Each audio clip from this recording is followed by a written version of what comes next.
Hello and welcome to Xinhua's special coverage on economics and trade ties between China and the United States, coming to you live from Washington. I'm Xie He. Today we're joined in our studio by Jin Minmin, Xinhua's senior economics correspondent. Good to have you here. Thank you for having me here.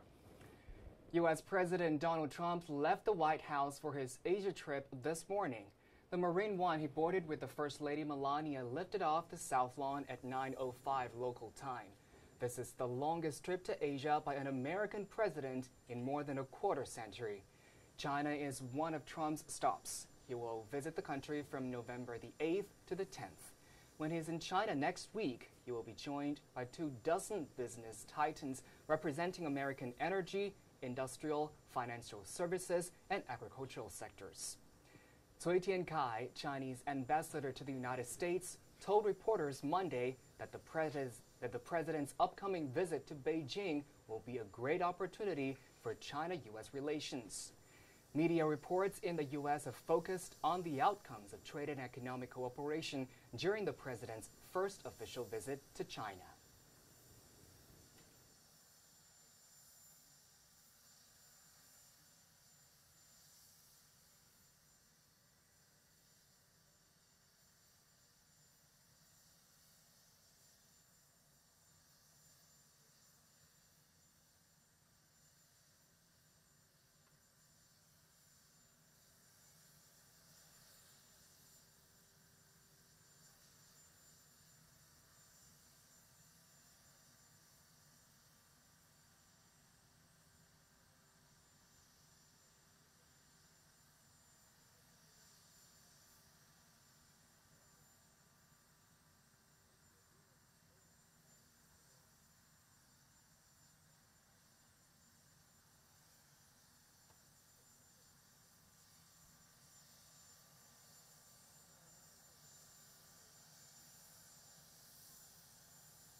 And the plane is ready to take off.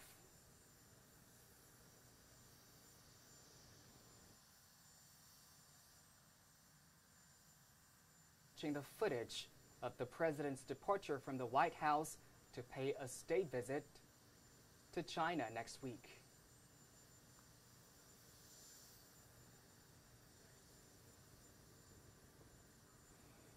Now we can see that the plane is taking off from the South Lawn of the White House.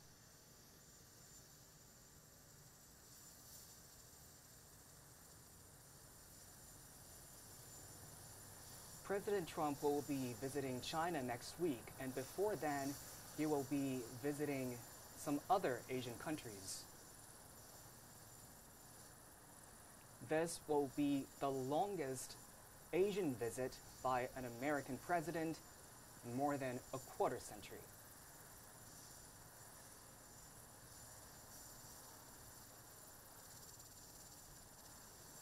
And when Trump lands in China next week, he will be joined by more than a dozen American business titans.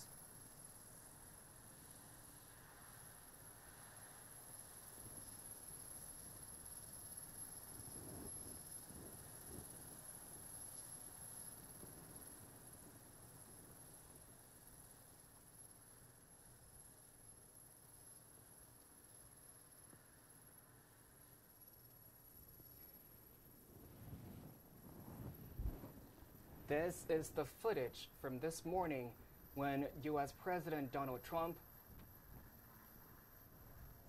was going to pay a visit to Asia.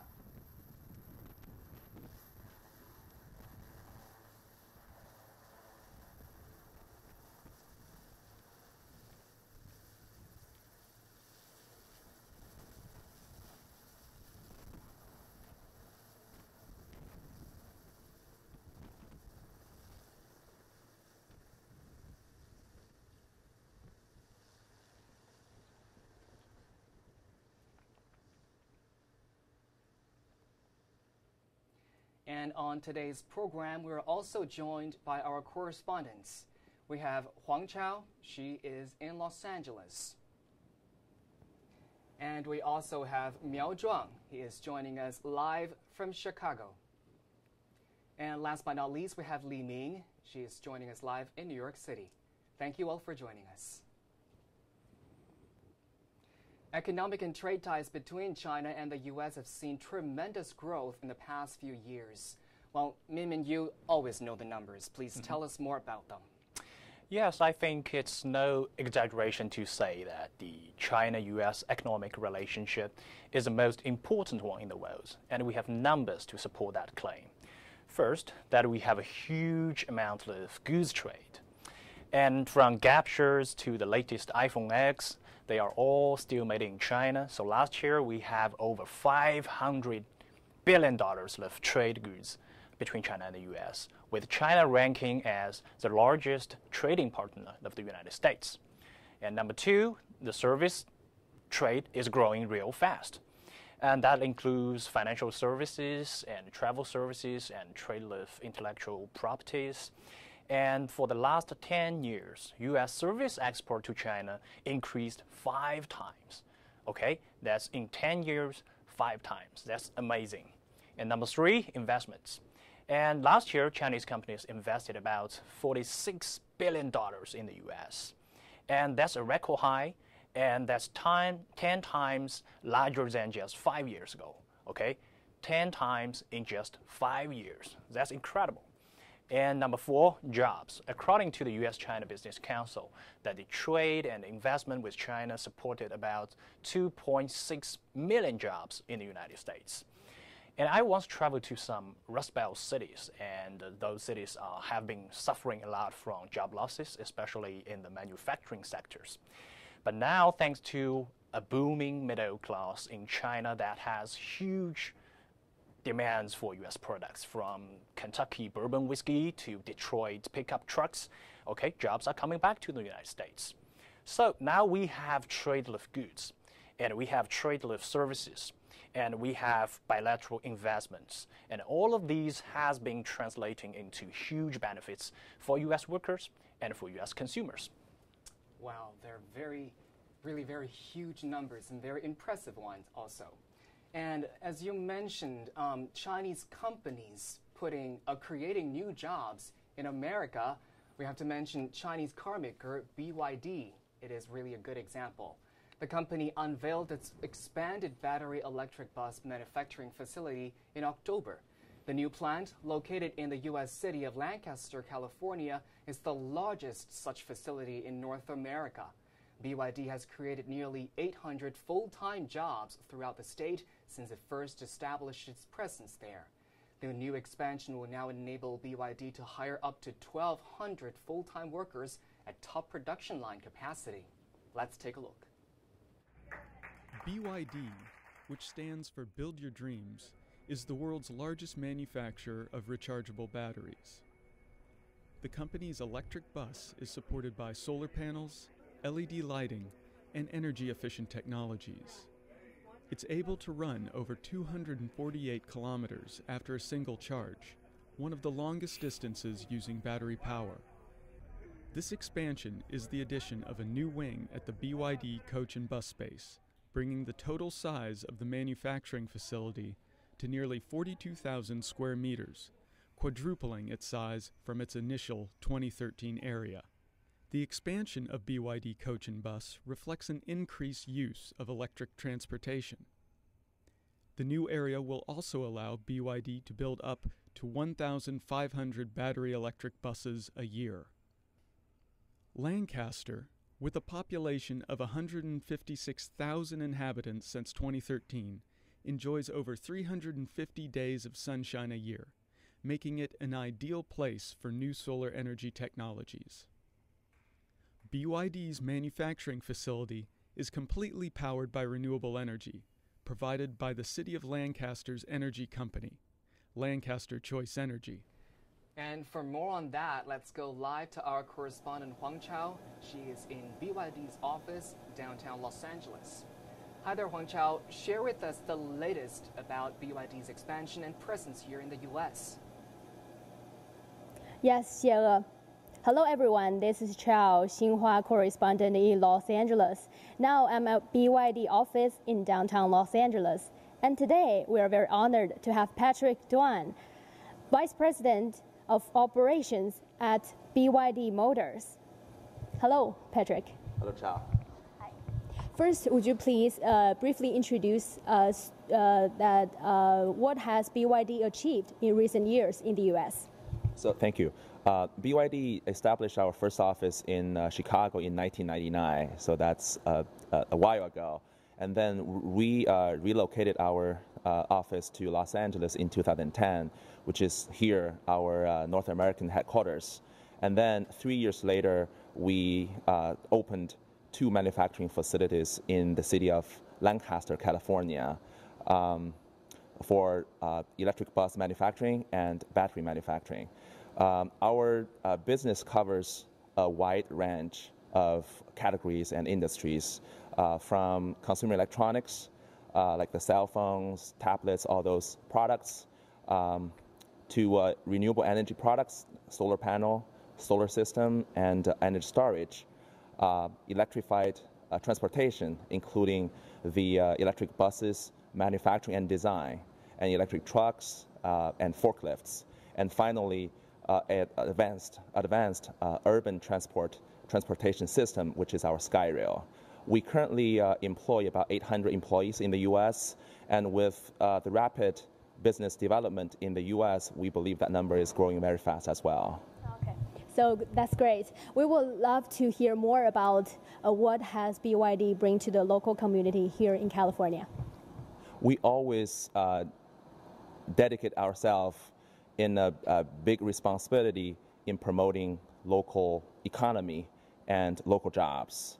So last month, we just had our grand opening in Lancaster for our manufacturing facility expansion. So we basically tripled our facility.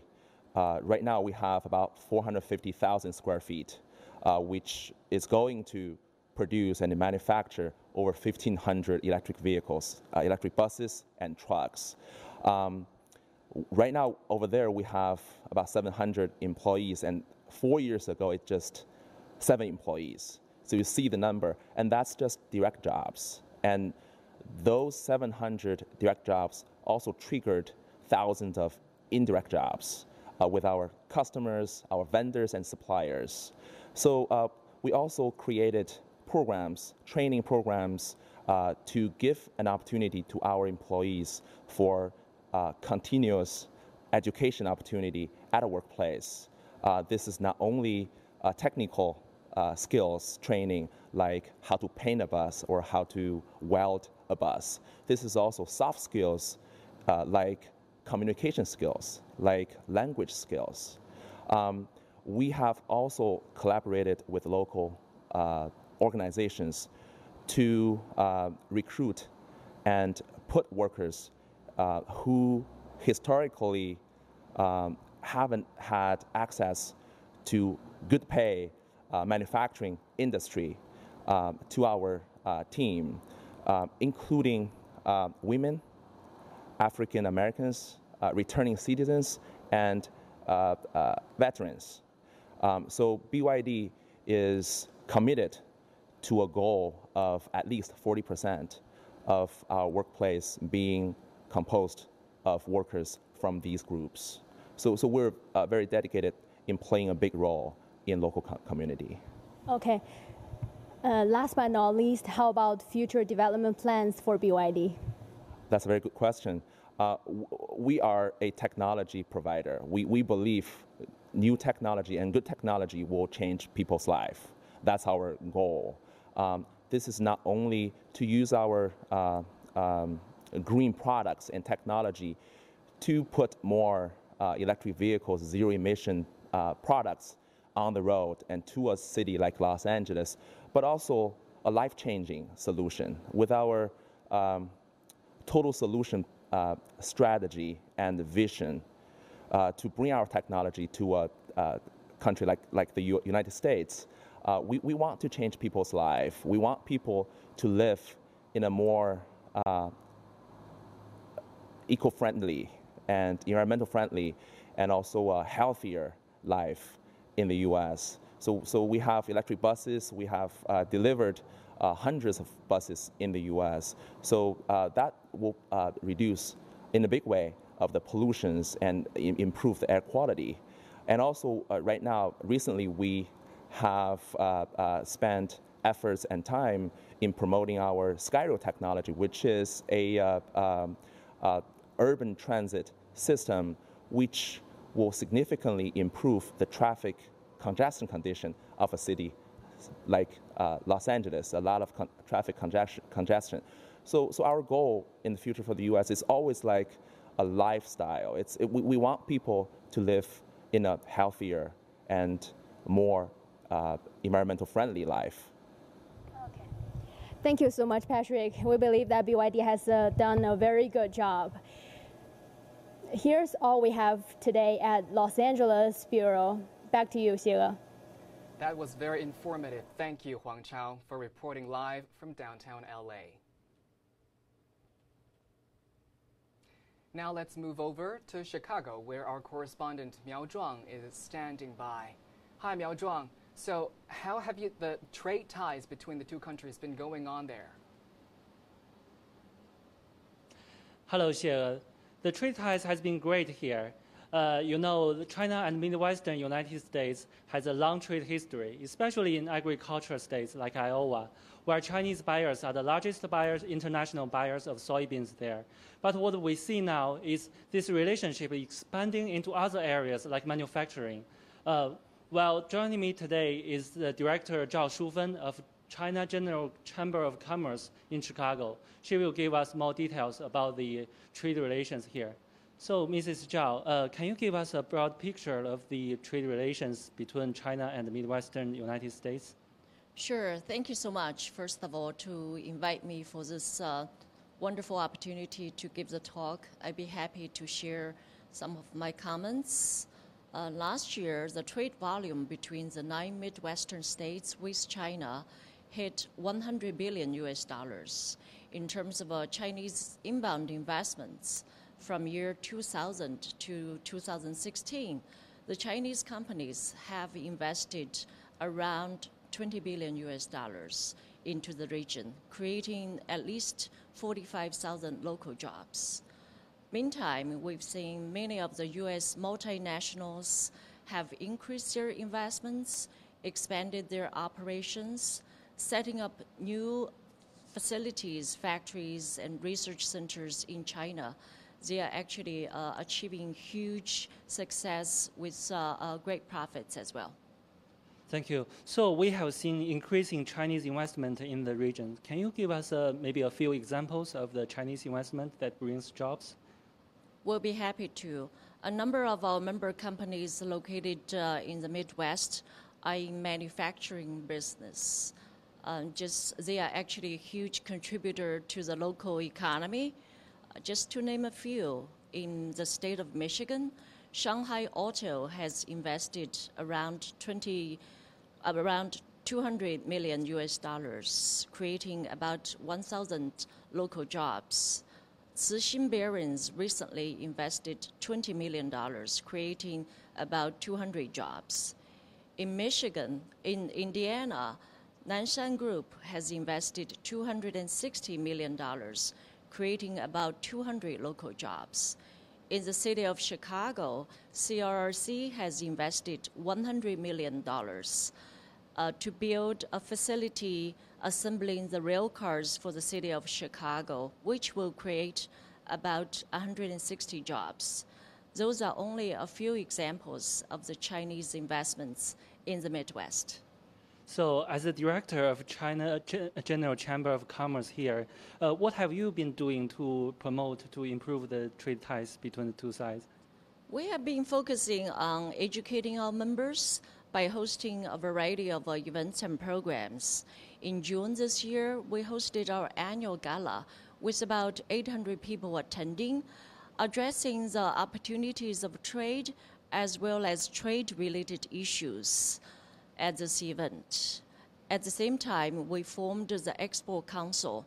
They are made up of executives from Wanshan America Corporation, the Boeing, and Smithfield, Microsoft, and some other companies.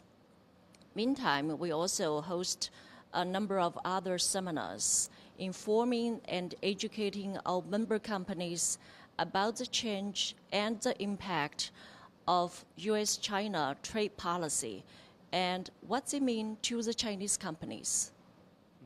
So can I ask, what are your expectations in the next 5 years for the trade relations between China and the Midwestern United States? Certain companies are likely to be impacted upon under the new policies change. And we anticipate in the next few years the increase of U.S. export to China in areas like agricultural products, aviation, automobiles, and some other manufacturing and service industries.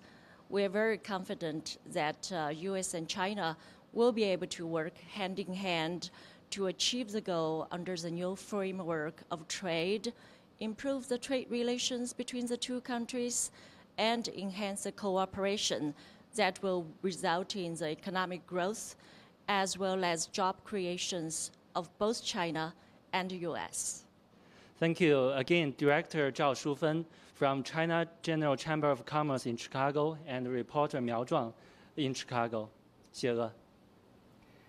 Well, I have to say the job creation by Chinese companies in the Midwestern U.S. is very impressive. And that was Miao Zhuang reporting live from Chicago. Thank you, Miao Zhuang.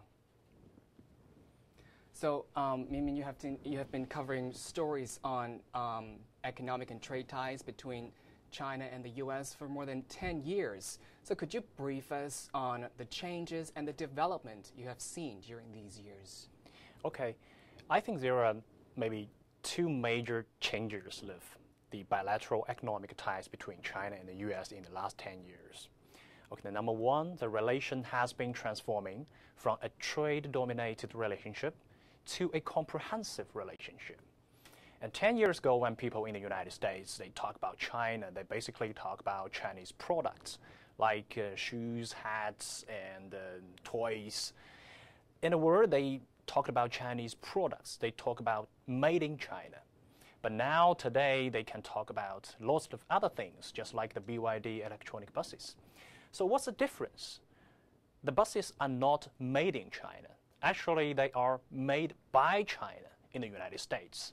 And this is not trade of goods. This is Chinese investments in the United States, and they hire U.S. workers, and they do businesses in the United States, and they pay taxes in the U.S.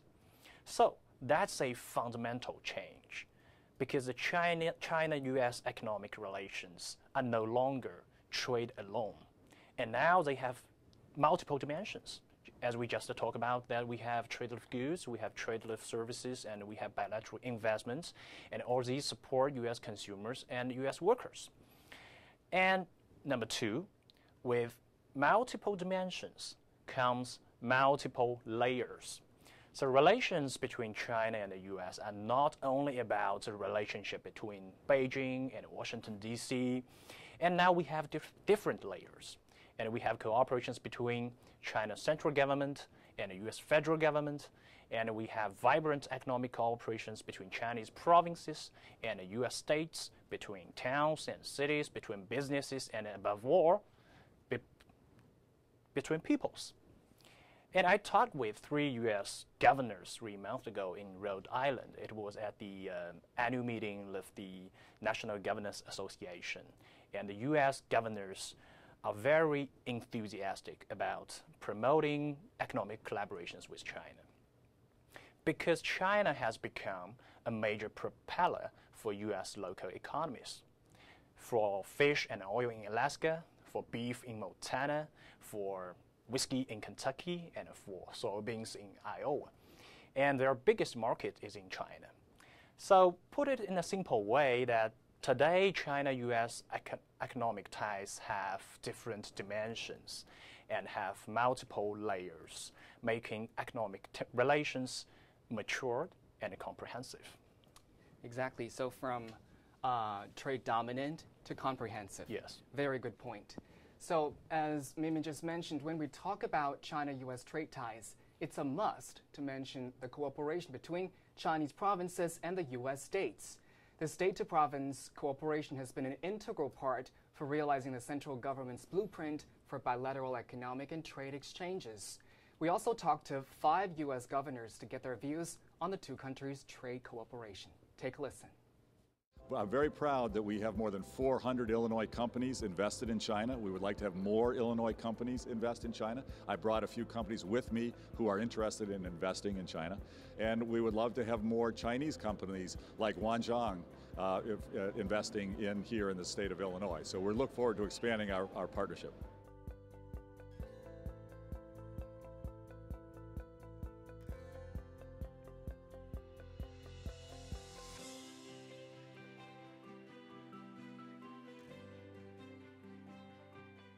You know, China has been Alaska's largest customer, export customer for many, many years on fish. Nearly $1 billion a year of our fish go to China. So we are very anxious to continue to work on that opportunity with our seafood opportunity in China.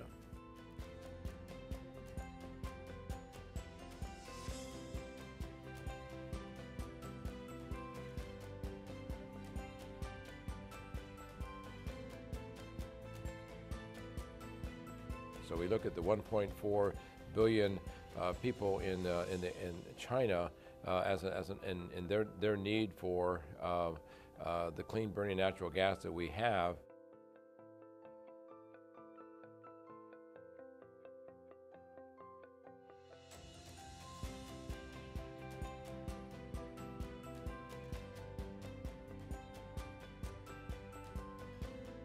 And we want to expand this friendship and this partnership, expand trade, expand mutual investment so we can create more economic opportunity for all of our people, for mutual benefit in a win-win partnership. Trade and economy play a very important role in bilateral ties. In April, both countries' top leaders met at Mar-a-Lago in Florida. The two presidents agreed to hold 4 regular joint dialogues in the future instead of the usual 2. U.S. Secretary of State Rex Tillerson also talked about the importance of the U.S.-China relationship. Earlier this month, he said that now more than ever, a strong, constructive relationship between the United States and China is important for the prosperity and stability of our two countries as well as the world. And Tillerson's view is echoed among some prominent political observers of the U.S., especially those who witnessed the ups and downs of the bilateral relations. Let's have a quick look at what they said. Through a variety of administrations, beginning with President Nixon and Henry Kissinger, we have developed a way of talking to each other. And it is very well kind of patterned, and there are certain ways. It takes diplomacy. Diplomacy is, by virtue of the way you talk about it, you always have to put yourself into the other person's shoes. Let me just say, I do think that there are ways that we can cooperate. United States and China are the two countries whose tensions could spread around the whole world, whose conflicts would make many solutions very difficult, and whose cooperation is needed for peace. So it is important for the United States and China to be transparent with each other about their objectives and about their general strategy. I'm confident that by working together, our countries can reach and exceed the pledges that we've made. The more we work together across borders and create partnerships between businesses and governments, the stronger our future will be. I think we need to strengthen our cooperation on terrorism, strengthen our cooperation on judicial assistance, strengthen our cooperation in the Mideast, strengthen our cooperation on climate change, strengthen our cooperation on energy, strengthen our cooperation on environmental protection. There are many, many areas where we need to look at where we can strengthen cooperation. There's a long tradition from Nixon through Reagan, through Clinton, through both Bushes, Obama, of strong cooperative ties between the United States and China. This, to me, is a bedrock and key element of global stability, and I think it's critically important to the positive development of the relationship between the two countries, and it benefits Chinese and Americans together. Although former U.S. Secretaries of State had emphasized the importance of Sino-U.S. relations, an expectation for economic and trade cooperation has been running high, a rise in protectionism has been seen in the U.S. In August, Washington began a probe on China's practices relating to issues of U.S. intellectual property, evoking Section 301 of the Trade Act of 1974. The act allows the U.S. president to unilaterally impose hefty tariffs and other trade limits on partner deemed to possess unfair advantages. In response, Chinese Foreign Ministry spokesperson Hua Chunying said any trade protectionism move made by the U.S. against China would damage bilateral ties as well as the interests of companies in both countries. And for more on that, we have our reporter Li Ming joining us live from Manhattan, New York. Hi, Li Ming. Talk to us about the latest on the U.S. protectionism.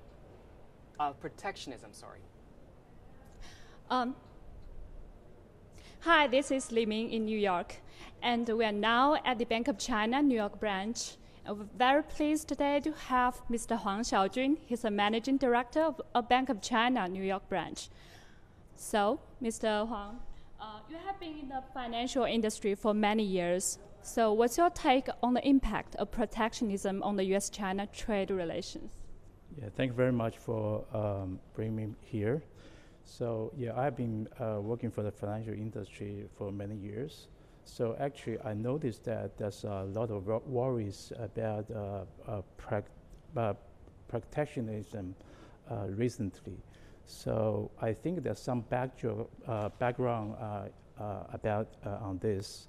So one of reasons that I think in the post-crisis, the global economic growth have been slowing down dramatically from double digit, before the financial crisis to the very low level, 0.9%. So even though we have seen a lot of recovery in different countries, but it's very moderate. So the other things that we have been observed that actually the U.S. has lost a lot of jobs, especially in the manufacturing sector. So we seeing that the U.S., because of loss of jobs, they lost a lot of comparative competition power. The third one is that we do notice that the trade deficits have been hover on a high level. So those actual factors trigger some worries about protectionism, especially recently. So in terms of the impact, I think personally actually strongly believe that globalization and free trade are bound to be allocate the manufacturing factors and also the resources more efficiently in the worldwide. I don't think protectionism, will benefit for all the both sides of the country and all the other countries. So in the short run, I think protectionism maybe help to promote the countries who initiate this protectionism, but I think in the mid long run, I think because of the chain effect or the reciprocal effect, I think it will be harmful for both sides of the country and also for other countries. And I also think actually in the longer term, I think this kind of protectionism will hurt the other emerging market in the value chain, harder than China itself. And so I think this will be the the major impact I've seen within the short run and long run. We already know that next week, actually, President Trump will visit China. I think we're very positive, timing. I believe that two countries will think more on the big picture, and also the longer term. This will benefit for both countries. I also think the mutual beneficial relationship between these two countries will also benefit the global economy as a whole. I think that's my major takes, actually, on the impact of this. Thank you very much. Well, thank you very much, Mr. Huang, for being with us today. And this is New York. Back to you. Thank you, Li Ming, for joining us from New York. So, Ming, Mr. Huang just said that the Sino cooperation will benefit the two economies. So, how do you see the current status of the trade ties between the two countries? Are you concerned about this protectionism? Actually, I'm really not concerned about these trade disputes. Yes, we have several cases under review at the same time right now. We have a Section 301, we have Section 232, we have a Section 201 investigations. All these cases are under review right now. But what I want to say is that the scales of all these investigations are quite limited compared with, the trade and investment volumes between the world's two biggest economies. And as we just mentioned, the economic relation between China and the U.S. has multiple dimensions and have different layers. And so it is a mature relationship. And a mature relationship means resilience. And now we have many mechanisms to address and cope with the differences between the two countries. Actually, we have over 100 mechanisms in place right now to cope with those differences. And especially in the aftermath of the summit in Mar-a-Lago, that the two countries set up 4 comprehensive dialogues on top levels. And I covered the first comprehensive economic dialogue, that is CED, which was held in Washington, D.C. in July. And I should say that the economic officials from both countries had really candid communications with each other. And they all understand the economic ties between the two countries are too important to fail. And Jack Ma, the CEO of Alibaba, gave a talk during the CED, and I was there, and I was really impressed by his words. He said, we should not punish our future because of yesterday's problems. Yes, the economic relations between China and the U.S. are not balanced, as we all know, because China imports less and exports more. So the unbalanced trade is the core issue of the China-U.S. trade disputes. However, if we look at the issue from a co-evolution perspective, we can see a totally different picture. The word co-evolution was coined by Henry Kissinger, and it captured the ever-changing nature of the relations between China and the U.S. And as we all know that China has been moving away from a producer's model to a consumer's model. That means that China's economy in the future will be driven more by consumptions rather than exports and investments. And as we all know that the United States is trying to revive its manufacturing sector. And so the U.S. must find investments for its factories and must find markets for its products. So we can see here the two countries have a shared future with each other, which will definitely benefit each other. Of course, I can understand why people have concerns because of the campaign rhetoric in the last year's general election. But what I want to say is President Trump has been in office for 9 months, and the core of the economic relation between the two countries remains unchanged. And I talked with Daniel Houston, who is the CEO of Principal Financial Group, and I asked him that, how do you see the future of China-U.S. relations in Trump's era? And to my surprise, he replied, I don't think that we should talk things in this way. We should not talk China-U.S. relations in Trump's era or Obama's era or anybody's era, because it's people's era. And this is what he said. It is the consumers, it is the companies, individuals who are consuming these products in China and the U.S. that will ultimately define what the success is of China-U.S. economic relationship. I can't agree more. Exactly. So, people's era. Looks like we can put our worries aside. So, we have had opinions from financial experts, experienced reporter, and former politicians. And how do common Americans think of economic and trade ties with China and of President Trump's official visit this time? Let's take a closer look. I think that it's pretty important that one of the two largest economies should be working together. I hope that they can come to some agreements to make it work. You know, I suppose that, you know, whatever they do propose will be something nice, something valuable. At the moment, it would be great if China and America will be united very, very well, because they're two very powerful countries. I feel like America's relationship with China is good right now, and it should continue on. I don't know what my expectations are. I have mixed emotions about the larger economies of both countries and how they work together right now with the tariff systems, and I hope that Trump can keep it professional. Let's go with that. You know, our leaders to come together and, you know, try and, you know, build upon something together would be nice. Hopefully it goes smoothly and there's not going to be too many surprises along the way. Cui Tiankai, Chinese ambassador to the U.S., told reporters on Monday that China will continue to seek the expansion and convergence of common interests with the rest of the world and will continue to stand for better, closer, and more effective coordination with other countries, especially the United States.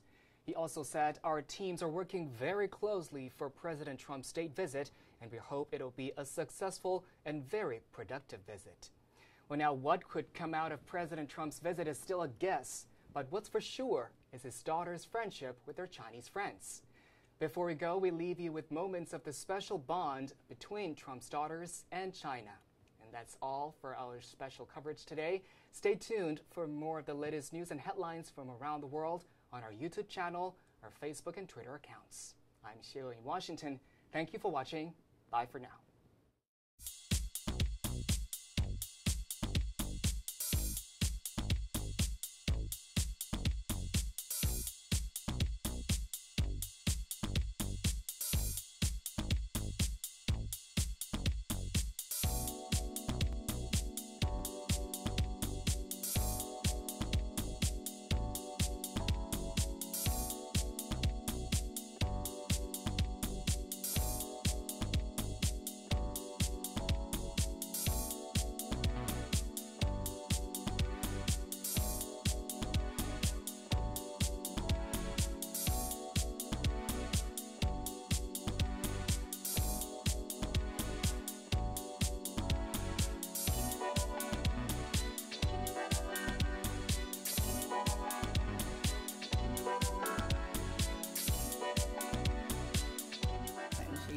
Does it perfectly.